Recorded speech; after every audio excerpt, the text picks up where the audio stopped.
తాకట్లో ఉన్న మీ బంగారాన్ని విడిపించి ఆ రోజు ఆన్లైన్ రేటుకి కొంటాం. Sharma gold company. నమస్కారం, వెల్కమ్ టు సుమన్ టీవీ. నేను గీతాంజలి. ప్రస్తుతం మనతో పాటు ప్రముఖ ఆధ్యాత్మికవేత్త భట్టిప్రోలు విజయలక్ష్మి గారు ఉన్నారండి. వారితో మాట్లాడతాం. నమస్కారం. నమస్కారం అమ్మా. ఒక అద్భుతమైన సలహా కోరుకుంటున్నాను నేను మీ నుంచి. చెప్పండి. సొంతిల్లా అద్దిల్లా ఏది బెటర్? ఒకవేళ సొంతిల్లా అంటే గనక ఈ ఫైనాన్షియల్ మేనేజ్మెంట్ ఏ విధంగా చేయాలి అనేది చెప్పండి. దీనికి మ్యాథమెటిక్సే ముఖ్యంగా.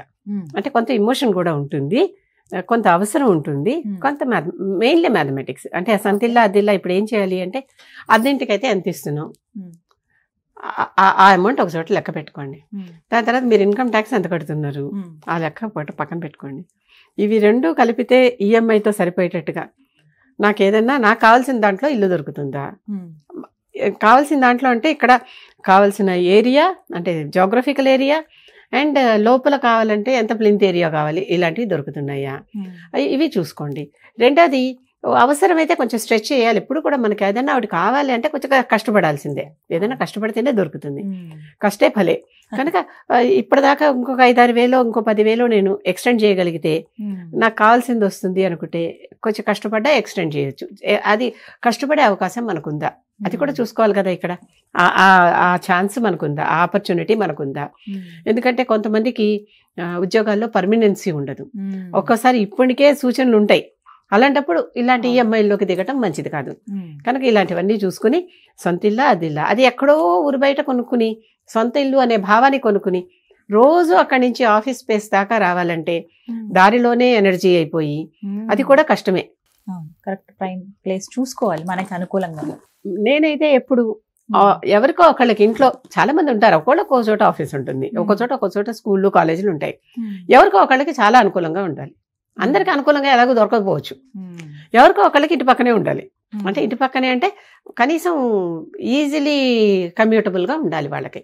అలాంటిది ఒకటి ఆ ఏరియాలో మనకి దొరుకుతుందా అనేది చూసుకోవాలి. చూసుకుని ఆ ఏరియాలో మనకెంత సైజు ఇల్లు కావాలి, మనకున్న ఇంట్లో ఉన్న నెంబర్ ఆఫ్ వ్యక్తులను బట్టి, మన అవసరాలను బట్టి, చదువుకునే పిల్లలు ఉంటే వాళ్ళకి వేరే గదులు కావాలి, ఇలాంటివన్నీ కూడా ఉంటాయి కదా. కనుక అలాంటి వాటిని బట్టి ఎంత ఇల్లు కావాలి, ఇలా వస్తుందా లేదా అని మార్కెట్ స్టడీ చేసుకోవాలి. మార్కెట్ స్టడీ చేసుకుని నిజంగానే దాంట్లో ఎలాగ ఇక్కడ అద్దె కొంత ఇస్తున్నాం కదా, అద్దెంట్లో కూడా ఉండే డబ్బులు ఇవ్వాల్సింది ఊరికే ఉచితంగా ఉండలేం కదా. కనుక ఇస్తూ ఉంటే ఇక్కడి నుంచి మన ట్రాన్స్పోర్ట్, ఒకళ్ళకి ట్రాన్స్పోర్ట్ తగ్గిపోయేటట్టు చూసుకోవాలి ఖచ్చితంగా. ఎవరికో ఒకళ్ళు ఇంటి దగ్గర రెడీగా ఉండాలి. అలా చూసుకుంటూ ఈ అమౌంట్స్ అన్ని సరిపోతే మనకి ఇల్లు వస్తుందా, ఈ సింపుల్ క్యాల్కులేషన్ ఇదంతా. ఒక పేపర్ పెట్టుకుని పెన్ పెట్టుకుని దీనికింత అని వేసుకుని తర్వాత ఇంత ఈఎంఐలో ఎంత లోన్ వస్తుంది, నేను ఎంత ఫస్ట్ ఇనిషియల్ అమౌంట్ కట్టగలుగుతాను. మనకు వచ్చే జీతాలని బట్టి కూడా కొంతమంది అంచనా వేసుకుంటారు. మనకి ఎక్కడ కుదురుతుందిలే, ఎంత ఆశ ఉన్నా గానీ. అంటే ఇల్లు అనగానే ఒక ఎమోషన్ అమ్మ, ఎమోషన్. ఇల్లు ఖచ్చితంగా ఉండాలనేది కోరిక. అంటే మనకి బేసిక్ నీడ్స్ లో ఇల్లు కూడా ఒకటి గూడు మనకు ఉండాలి. అది సొంత ఇంటి కల చాలా రోటీ కపడా మకాన్లో అది ఖచ్చితంగా వన్ ఆఫ్ ది నెసెసిటీస్. అది అంటే ఒక డ్రీమ్ గా కూడా చాలా మందికి. ఎప్పుడైతే నెసెసిటీ అనుకున్నామో మన అవసరానికి నెసెసిటీకి సరిపడా ఇల్లు చూసుకోవాలి కానీ లగ్జరీకి సరిపడా ఇల్లు చూసుకోకూడదు. ఈ తేడా ఉంది ఇక్కడ. అర్థమైంది. మన జీతాన్ని బట్టి, మనకున్న తాహతని బట్టి అంటే కొంచెం చిన్న ఇంట్లో అయినా సరే అడ్జస్ట్ అవ్వండి. కాకపోతే ఈ కమ్యూనికేషన్ మధ్యలో మనం ఎంత దారిలో ఉంటున్నాము, ఎంత దూరంలో మనం ఉండాము అనేది చూసుకోవాలి. అది ఎక్కడో ఊరు బయట తీసుకుని చాలా అవస్థపడి మళ్ళీ అక్కడికి ఊరు బయట మన ఒక్కటే ఉంటే ఒకళ్ళలో అలా ఉంటే పావులు వచ్చేస్తున్నాయిట. ముచ్చటపడి ఇండిపెండెంట్ హౌస్ కావాలని అడగట్టుకున్నారు. పావు మంత్రం చెప్పేవాళ్ళు ఎవరైనా ఉన్నారా అని అడిగారు. అంటే అసలు కొన్నిసార్లు నలుగురు ఉంటుంటే నెమ్మదిగా అది మన హ్యాబిటేట్ అవుతుంది, పావులో వెళ్ళిపోతాయి.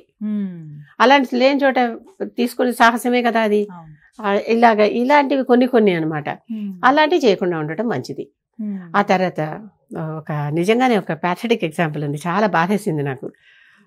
దూర బంధువు ఒక ఆయన మా ఊరు వెళ్ళినప్పుడు, నేను ఆ ఊర్లో పుట్టానన్నమాటే కానీ కనీసం మొత్తం మీద ఇంత లైఫ్లో 4 రోజులు కూడా అక్కడ లేను. అక్కడ ఒక పెద్ద ఆయన ఉన్నారు బంధువు, ఆయనకి 105 years మేము కలిసినప్పుడు. కానీ చక్కగా ఓపికగా పాతవన్నీ గుర్తు తెచ్చుకొని మా బామ్మగారిని, మా పెదనాన్నల్ని, మా మేనత్తల్ని, మా నాన్నని, మా అమ్మని, మా ఇటువైపు తాతల్ని అటువైపు తాతల్ని అందరినీ తలుచుకుని అందరి గురించి చక్కగా కబుర్లు చెప్పాడు మాకు. చెప్తూ చివరిలో ఒక మాట అన్నాడు. ఒక చిన్న గుడిసె లాంటిది వేసుకుని ఉన్నాడు ఆయన. ఆ ఊర్లో ఆయన తప్ప అసలు బంధువులు అన్న వాళ్ళు ఎవరు మిగలలేదు. అమ్మా ఏ ఉన్నా లేకపోయినా ఇంత చారడి జాగా కొనుక్కోవాలి, మనదంటూ ఒక ఇల్లు ఉండాలి అని చెప్పాడు. ఎందుకండి ఇలా అంటున్నారు అంటే ఆయన చెప్తాడు, ఒక లెవెల్కి వచ్చేసరికి ఎవ్వరూ నాకు అద్దెకి ఇవ్వను అనేసారు. నేనేమో ఏమీ సంపాదించుకోలేకపోయాను, ఉన్న ఊళ్ళోనే ఉండిపోయాను.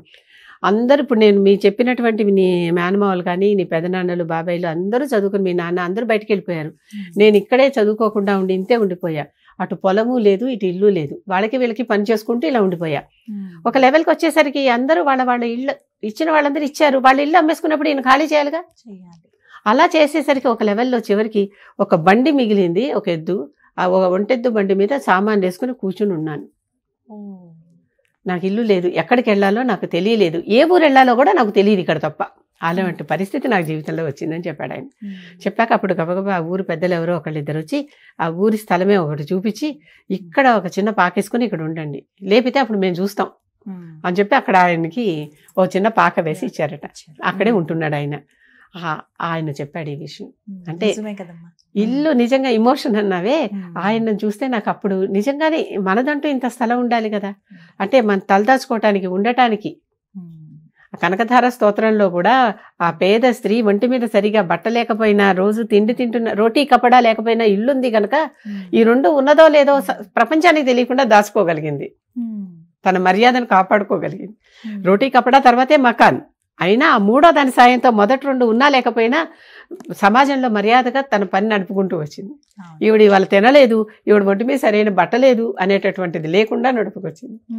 కనుక అది కూడా ముఖ్యమైన అవసరమే, తప్పనిసరి అవసరమే. కనుక ఇల్లు, సొంత ఇల్లు ఉండటమే మంచిది అనేది నేను భావిస్తా.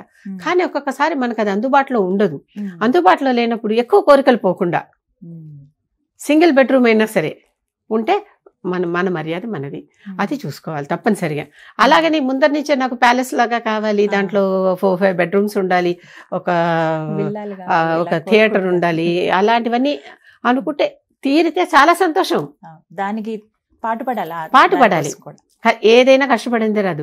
ముందర ఒకటే చేయండి, తర్వాత నెమ్మదిగా ఇంకొంచెం పెంచుకోండి, తర్వాత ఇంకొంచెం పెంచుకోండి, తర్వాత ఎప్పటికప్పుడు మనకి బాగా చక్కగా అన్ని మనం ఎదిగొచ్చినప్పుడు వస్తాయి. మనం కూడా లేజీగా కూర్చునే వాళ్ళం అయితే నేను వాళ్ళకి ఏం చెప్పను. నేను లేజీగా కూర్చునే వాళ్ళు పరాన్న భుక్కులు, వాళ్ళకి నేను ఏమి చెప్పను. వాళ్ళకి అసలు ఏమి అన్నం తినే హక్కే వాళ్ళకు ఉండదు నిజంగా మాట్లాడితే. అవును కదా, సంపాదించుకుందే ఎలా తింటారు, వాళ్ళ కష్టం వాడు పడందే వాళ్ళు ఎలా తింటారు. కనుక అలాంటి వాళ్ళ గురించి అసలు నేను మాట్లాడను. కష్టపడుతున్న వాళ్ళకి తప్పనిసరిగా వాళ్ళ ఫలితం వాళ్ళకి దక్కుతుంది. కొంతమందికి యోగా ఉండదు, దక్కదు, అది రేర్ కేసెస్ అవి. కానీ కష్టపడుతున్నంతకాలం, పనిచేస్తున్నంతకాలం, మనం కొంచెం పొదుపు చేసుకోవటం నేర్చుకున్నంతకాలం, వ్యసనాలు లేనంతకాలం. వ్యసనాల వల్ల చాలా డబ్బులు ఖర్చు అయిపోతాయి. హ్యాబిట్ అంటాం, ఆ హ్యాబిట్స్ వల్లే కదా. హ్యాబిట్ ఎప్పుడు హ్యాబిట్ డైస్ హార్డ్ అని ఒక సామెత ఉంది.